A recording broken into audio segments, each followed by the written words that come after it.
Olá, seja muito bem-vinda ao programa Em Foco, o seu programa semanal de entrevistas, de conhecimento e, claro, de discussões. Hoje nossa temática será problemas de aprendizagem. Para nos orientar, para nos ensinar nessa discussão, eu recebo hoje a professora Maria Esther Rodrigues. Ela é doutora em Psicologia da Educação.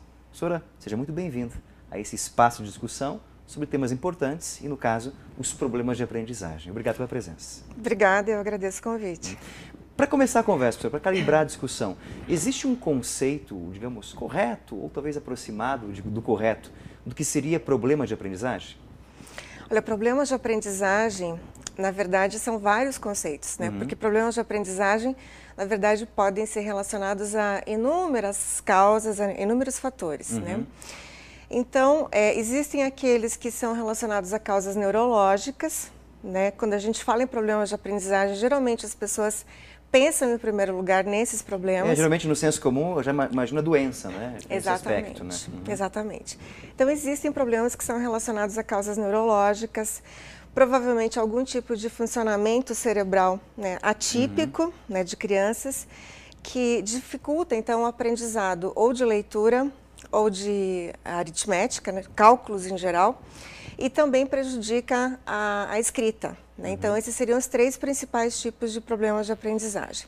Então, antigamente se falava em dislexia, em descalculia e disgrafia. Não se né? fala mais, Hoje em dia usam os termos. Ainda se usa, né, mas o termo mais atual seria transtornos de aprendizagem de leitura, de matemática e de escrita. Essa seria a terminologia atual, que corresponde ao que a Associação Psiquiátrica Americana estipulou no Manual Estatístico de Doenças Mentais, que é o DSM-4. Esses transtornos, eles podem ser inatos e podem ser adquiridos também ou não? No caso desses transtornos de aprendizagem, né, que se referem ao que o DSM descreve, né, esses são inatos. Né, eles têm caráter genético, né, têm caráter hereditário, e eles costumam atingir mais os meninos. Os meninos? Mais os Tem alguma meninos. explicação para isso ou não? Provavelmente alguma fragilidade genética dos homens. Provavelmente isso. Sem machismo nenhum. Sem machismo nenhum. Só que esse tipo de problema de aprendizagem, na verdade, não é o único que existe. Né? Então, assim, geralmente o que aparece, salta aos olhos, né? O que as pessoas geralmente pensam em primeiro lugar são esse tipo de problema de aprendizagem. Agora, existem vários outros, né, que são relacionados a inúmeros outros fatores. Por exemplo, um problema de saúde qualquer, algum outro problema de saúde qualquer, pode gerar um problema de aprendizagem? Também pode. Uma criança com saúde física debilitada, ela certamente vai ter também algum tipo de déficit na sua aprendizagem, né? Um retardo mental, um retardo intelectual, também é um problema de aprendizagem? Porém não é um transtorno. Né? Para que exista um transtorno de aprendizagem, uma das condições básicas é que a criança tenha a sua inteligência preservada. Né? Então, uma criança que tem um retardo intelectual, o que ela tem é exatamente isso, é um outro diagnóstico, é um retardo intelectual e não um transtorno de aprendizagem. Né? Existem também outros fatores, como os fatores pedagógicos. Né? Uma criança, por exemplo, que não é corretamente ensinada, ela também vai ter dificuldade para aprender. Então, problemas relativos à escola, à formação do professor, formação insuficiente, né? Ou ausência de formação do professor. Né, o professor inexperiente, né, para lidar com determinados tipos. Todos os processos. Com certeza. Mas nesse caso é possível depois reverter a situação, sim ou não? Nesse caso, sim. Então, assim, os transtornos de aprendizagem, eles são um tipo de problema. Né? Agora, existe, na verdade, sob a categoria problemas de aprendizagem, você tem um guarda-chuva muito amplo, né, que vai abarcar várias outras categorias que não somente os transtornos de aprendizagem. Né? Por exemplo, um índio, né, quando ele sai da reserva e vai estudar, né, numa escola do homem branco, ele vai ter um problema de aprendizagem? Provavelmente sim, provavelmente sim. Mas é devido a um transtorno? Não. É devido a um problema de adaptação cultural. Né? Então, esse caso é semelhante, então, a alunos que, por exemplo, saem de uma escola pública e entram numa escola particular. A adaptação promove esse processo de dificuldade de aprendizagem. E o oposto também. Sim, com certeza. E esse problema de adaptação, ele pode acontecer não só da escola pública para particular, né, como, na verdade, em qualquer grande mudança que uma criança tenha de uma escola para outra, ou então de um sistema de ensino para o outro, né? Crianças que saem, por exemplo, daquele sistema que antigamente se usava na primeira, quarta série, que agora vai até o 5º ano, né? Agora o sistema de ensino modificou o número de anos. Então, em que ele convivia apenas com um professor em sala de aula e, de repente, ele passa a conviver com vários professores. Isso também envolve um processo de dificuldades. Isso também pode gerar algum problema de adaptação. No caso, um problema de aprendizagem, porém não um transtorno. Exemplo, vamos supor, a criança sempre ia bem em matemática, mudou o professor, ele parece que trava, não consegue aprender. Envolve esse processo também de problema de aprendizagem. Sim, envolve a questão da relação do professor e do aluno, né? Relação professor-aluno, provavelmente mudança de método de ensino, né? Se houver essa mudança na seriação também, na convivência com outros professores. Recentemente eu fui procurada por uma jovem senhora, né, muito preocupada com o filho, que por ser o primeiro colocado na escola pública onde ele estudava, ela resolveu então matriculá-lo numa escola particular, né? Ele era o primeiro da sala na escola pública e ao passar para a escola particular ele passou a ter dificuldade de aprendizagem, né? E ao conversar então com os orientadores educacionais, né, até mesmo com a psicóloga da escola, ela foi informada que o filho seria imaturo para a aprendizagem. E ela veio perguntar para mim se isso procedia, né? Aí eu fiquei sabendo que era o caso justamente onde estava acontecendo isso que eu acabei de mencionar com você, né? Ele estava acabando de sair de uma escola para outra, né? Que além de serem escolas diferentes, né, era uma escola pública para uma escola particular, né? Então provavelmente com uma política educacional também diferenciada, com sistema de ensino também diferenciado, metodologia diferenciada. E essa criança, então, passou a ter dificuldade. Se fosse uma criança imatura, ela não teria um bom desempenho anterior. Uma criança, quando é imatura para a aprendizagem, ela não deixa de ter um desempenho, ela não piora no seu desempenho. Na verdade, ela não consegue chegar a ter um desempenho suficientemente bom, né? Então, no caso, seria realmente um problema de adaptação, um problema de aprendizagem e não um transtorno. E que, infelizmente, às vezes no senso comum, as pessoas confundem o problema de adaptação com o transtorno. Sim, com certeza. Professora, no bloco anterior falamos um pouquinho dessa distinção entre problemas, entre déficit, entre transtornos, etc. Quais seriam as posturas de um pai, de um professor, diante de uma criança que não consegue aprender? Se for um transtorno, o que ele tem que fazer? Se for problema de adaptação, o que ele tem que fazer? Olha, em primeiro lugar, você tem que identificar qual é a fonte, né? O que está gerando esse problema de aprendizagem, né? Existem 3 grandes categorias, né, que abarcam fatores relacionados aos problemas de aprendizagem. Então, num primeiro guarda-chuva, a gente encontraria os fatores relacionados ao aluno, né, num segundo momento, os fatores relacionados à escola, né, fatores pedagógicos em geral, e no terceiro bloco também, fatores socioculturais mais amplos, incluindo políticas educacionais. Então tem que se perceber todo esse leque de informações para ver onde realmente está a situação. Para ver onde está a situação, exatamente. Então, existem fatores sobre os quais a gente tem mais condições de atuar, né? Se você identifica que é um fator relacionado ao aluno ou à família do aluno, você tem mais condições de fazer uma interferência mais pontual, né? Já em fatores macroestruturais, né, que envolvem um número maior de pessoas, né, ou que envolvem instituições, ou até mesmo políticas, né, a gente corre o risco da imobilidade, até porque é muito difícil a gente exercer influência sobre esse tipo de situação, né? Agora, eu posso, por exemplo, escolher uma escola diferente para o meu aluno se eu não concordo com o método de ensino que está sendo utilizado, né, e se esse método tem a ver com a dificuldade de aprendizagem do meu filho, né? Então, nesse sentido, eu tenho condições de estar interferindo, né? Então, num primeiro momento, teria que identificar o que é que está gerando esse problema, né? Porque é a única maneira de você saber qual é a direção correta a tomar. Não existe outra forma de chegar a uma conclusão. Eu já ouvi várias mães de alunos falando para mim, professora, a seguinte ideia: olha, o meu filho até a 7ª série era um bom aluno, aprendia, só tinha nota azul no boletim. Chegou na 7ª série adiante, ele começou a decair, não estuda mais, não tem cabeça. Tem a ver problemas de aprendizagem com o processo da adolescência, não? Quando o adolescente realmente começa a descobrir um novo mundo à sua frente, ele tem dificuldades em si mesmo? A adolescência em si é uma dificuldade de aprendizagem? Não dá para dizer que a adolescência seja uma dificuldade de aprendizagem, né? Mas na adolescência, o adolescente ele vai ter muitas atividades concorrentes, né? Muitos interesses novos vão surgir. E às vezes interesses mais interessantes, né? Usando uma redundância. Atividades concorrentes, né? Que sejam mais prazerosas, elas geralmente acabam levando a nossa prevalência na escolha. Sim. Né? Então, digamos que faz parte do aprendizado natural dessa fase, adquirir essa disciplina, né? De saber também dedicar o tempo correto para o estudo, né? E dedicar enfim, um tempo que seja satisfatório tanto para o estudo quanto para outras atividades, né, que sejam igualmente prazerosas ou mais prazerosas, né? Agora, é um pouco difícil você convencer uma criança de 12, 13 anos que é melhor ela fazer a lição antes de ir para o shopping, né? Mas aí entra a questão da supervisão parental. Os pais têm que entrar com as regras, né? Porque os adolescentes também precisam de limites, de regras, tanto quanto crianças pequenas. Nessa situação, o pai ou a mãe pode trabalhar, entre aspas, com chantagens ou com acordos? Olha, se você estudar e fizer a lição agora, eu te faço isso, aquilo. É interessante fazer isso ou não?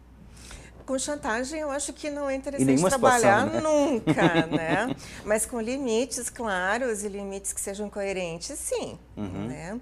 E esses limites, eles devem ser previamente anunciados para o adolescente, para a criança em qualquer fase. Tem que se estipular o acordo, tem que ser bem claro o acordo. Tem que ser claro, né? Então, o adolescente ele tem que saber o que ele pode fazer e o que ele não pode fazer, né? E ele tem que saber quais são as consequências que vão advir dele não ter feito antes, né? Para que ele possa ter essa possibilidade de escolha, né? Se ele escolher, por exemplo, não fazer a tarefa, ele sabe qual vai ser a consequência que ele vai ter.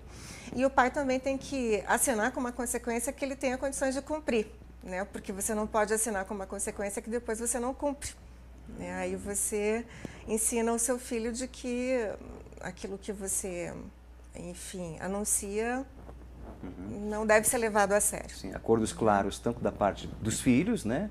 Como da parte também dos pais. Exatamente. Na sala de aula também tem que ser assim, o acordo entre professor e aluno tem que ser bem claro e estabelecido com relação aos direitos e deveres. Bem claro. Todo limite ele tem que ser bem claro, bem objetivo e tem que ser coerente, né? Você não pode estabelecer um limite só para estabelecer. Não, ele tem que ter uma razão de ser, né? É claro que as famílias elas vão diferir no tipo de limite que elas vão estabelecer, né? Para algumas famílias, por exemplo, subir em cima do sofá não é um problema, para outras é. Né? Agora, dificilmente você vai encontrar uma família que não considere um problema uma criança pequena sair sozinha de casa. Né? Então, no caso, sair sozinha de casa é um limite que vale a pena ser estabelecido em qualquer situação para qualquer família. Na tua opinião, você acha que talvez, vamos usar um chavão constante, né? A juventude está perdida porque não conhece limites? Não? Eu não sei se a juventude está perdida. Eu prefiro acreditar que não. Eu também não, mas o chavão que se ouve por aí é isso, né? Principalmente dos mais velhos, né? No meu tempo não era assim, né? Etc. O sistema de juventude perdida, né? Mas talvez seria essa postura, talvez diferenciada da geração antiga, porque a gente talvez não conhece limites, não? Eu acho que talvez a gente tenha alguma geração intermediária, né, entre a geração dos nossos avós e a nossa geração. Talvez algumas pessoas tenham se revoltado um pouco em relação a limites muito rígidos, né, e algumas vezes incoerentes, né? Assim, por exemplo, quando se tem aquela postura de que a criança e o adolescente têm que obedecer por obedecer, né? E simplesmente porque eu estou mandando e não necessariamente porque aquele limite vale a pena ser obedecido, né? A criança, quando não consegue ver coerência, ela realmente tem muita dificuldade, né? E se sente injustiçada em atender aquele pedido. Não vê razão, na verdade. Paterno e materno, né? Ela não vê razão para obedecer esse limite. Então, talvez algumas pessoas tenham se rebelado, né, em relação a esse tipo de limite incoerente e tenham ido para algum oposto, né, que seria a ausência de limite. Mas, na verdade, tanto crianças quanto adolescentes precisam de limites claros. E não só de limites, precisam de carinho, né? Sim. Precisam de... Fundamental também. Precisam muito de carinho, não só de limite. Professora, me parece que a tua linha de pesquisa agora atualmente é a questão do behaviorismo radical e a sua contribuição para a educação. Então, uma perguntinha, aliás, duas perguntas em uma só. O que é behaviorismo E por que radical? O behaviorismo vem da palavra behavior em inglês, né? Que é comportamento. Então, quando a gente fala em comportamentalismo, em behaviorismo e comportamentalismo, a gente está falando da mesma coisa. Radical não seria no sentido de intransigente, seria no sentido de raiz. Né? Tem um ponto fixo mesmo de discussão. Isso, seria no sentido de raiz, porque o comportamento é visto como objeto de estudo, né, para essa linha da psicologia, né, que tem um berço americano, né, e tem uma tradição filosófica pragmatista também, né, o pragmatismo é uma linha filosófica americana, né? Então é tanto uma psicologia americana como um berço filosófico americano também. Que contribuições isso pode trazer para a prática pedagógica, educativa? Olha, eu diria que o principal foco de estudo do behaviorismo, uma das principais contribuições, né, é a psicologia da aprendizagem. Né? E a aprendizagem é, digamos assim, uma área de extremo interesse para a educação. Né? Aliás, tradicionalmente, as áreas da psicologia que mais têm servido à educação têm sido a psicologia da aprendizagem e a psicologia do desenvolvimento. Né? Então, existem teóricos que contribuem mais com psicologia da aprendizagem, outros com desenvolvimento, né? Algumas teorias elas acabam desenvolvendo as duas vertentes, né? Você pode ter, por exemplo, uma psicologia do desenvolvimento que seja de inspiração behaviorista, né? Assim como você pode desenvolver uma visão da aprendizagem de alguma outra linha, como uma linha piagetiana, por exemplo, né? Ou vigotskiana. E na educação brasileira, a gente encontra, na verdade, contribuições vindas das mais diversas linhas da psicologia. As mais comuns de se encontrarem, né, são as contribuições vindas de Piaget e de Vygotsky. Né? Agora, a gente tem pesquisadores que apresentam contribuições de várias áreas e eu sou uma pesquisadora que trabalha com Skinner. Né? Skinner? Com Skinner. Quem foi Skinner? Skinner foi esse psicólogo americano que é um grande expoente do behaviorismo, do behaviorismo radical. Ele nasceu em 1904 e morreu em 1990. Então, ele é um dos últimos grandes nomes da psicologia. E que contribuições que ele pode trazer para a questão do processo de aprendizagem, de educação? Como aplicar as ideias dele, talvez no dia a dia, em sala de aula? É possível isso ou não? É bastante possível, é bastante possível.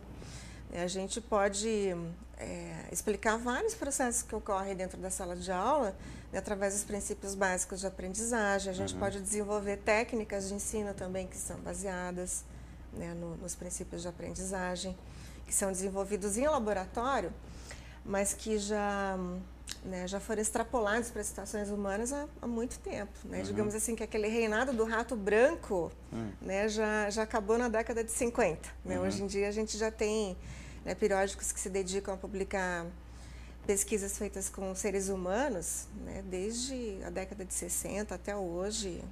Né? E as pesquisas estão aí de vento em popa. E se faz uma pesquisa com o ser humano no seu comportamento, jeito de ser, e se chega a algumas definições, como é que funciona esse processo de análise? Por exemplo, vamos supor que você tenha um aluno que seja portador de um transtorno de déficit de atenção e hiperatividade. É aquele que não para na sala. Aquele que não para. Então, esse é um diagnóstico neurológico. Né? Então, essa criança, geralmente, ela pode ter dois tipos de tratamento. Ou ela pode receber medicamento, né? O nome comercial do medicamento que é dado para esses casos é a Ritalina, né? Só que a Ritalina ela não vai modificar, né, não vai fazer com que as crianças aprendam a modificar os comportamentos que são inadequados, que são, no caso, os comportamentos típicos de hiperatividade e de desatenção. Né? Então, o que você vai ter que fazer, né, para auxiliar essa criança? Né? O medicamento ele pode ser um auxiliar, né, para que você possa, então, ensiná-la a controlar a sua atenção, né, e a controlar a sua impulsividade, né, e a sua hiperatividade. Então, vamos supor, por exemplo, que você, dentro de uma análise do comportamento daquela criança, você chega à conclusão que uma das coisas que mantém ela muito agitada é que ela obtém a atenção dos seus colegas e do professor quando ela está muito agitada. Né? Então, enquanto analista do comportamento, enquanto behaviorista, o que você vai, então, orientar esse professor a fazer? né, você vai dizer para esse professor, então não forneceu uma atenção contingente a esse excesso de agitação. Né? Dê atenção para essa criança quando ela não estiver tão agitada, porque quando você der atenção a ela quando ela estiver agitada, né, o que você vai estar fazendo? Vai estar reforçando o comportamento de agitação. Né? Uma outra coisa, vamos supor que você identifique que o que está mantendo o comportamento de agitação seja, então, a atenção dos colegas. Né? Então, o que você faz? Você pode retirar a criança do contato com os colegas preferidos e colocá-la junto com colegas que vão ter menos probabilidade de reforçar o comportamento de agitação dela. Né? E, ao mesmo tempo em que você pode reforçar o comportamento tanto dela quanto dos colegas, né, que se envolvam numa atividade que seja acadêmica, né, e que seja mais adequada para os objetivos acadêmicos. Né? Isso, entre aspas, pode criar um processo de treinamento, de mudança de situações, de relações ou não? Sim, né? Se o seu objetivo é criar condições mais propícias para a aprendizagem, né, na sala de aula, então, no caso, você está tendo um objetivo explícito de modificar o comportamento daquele sujeito, né, numa direção específica que você julgou ser mais salutar naquela situação, né, para aquele grupo de pessoas. Não só para aquele sujeito, mas para aquele grupo. Se eu estiver errado, me corrija, professora. Então, quer dizer que o remédio nessa situação apenas é um efeito paliativo que trabalha simplesmente as consequências e não as causas. E o behaviorismo, talvez, no comportamento, conseguiria ir mais profundo na situação ou não? O remédio, se você deixa de dar o remédio para a criança, os sintomas voltam imediatamente. Né? O remédio ele só vai auxiliar enquanto a ação química está tendo efeito. Né? A partir do momento em que a Ritalina para de fazer efeito, né, você já sabe, porque o nível de agitação já volta ao normal imediatamente. Né? Então, você tem que aproveitar, né, utilizar digamos, essa folga que o remédio te dá para trabalhar, para fazer com que a criança aprenda novas formas de se comportar. Né? Aprenda a controlar a sua atenção e a sua impulsividade, que é uma coisa muito salutar para ela e para as pessoas que vão conviver com ela para o resto da vida. Professora, muito obrigado pelo seu tempo, pela sua aula, sua disponibilidade, sua sabedoria partilhada comigo, com quem está em casa também. Muito obrigado. Imagina. A você em casa, muito obrigado pela audiência. Até o próximo programa. Um forte abraço. Tchau, tchau.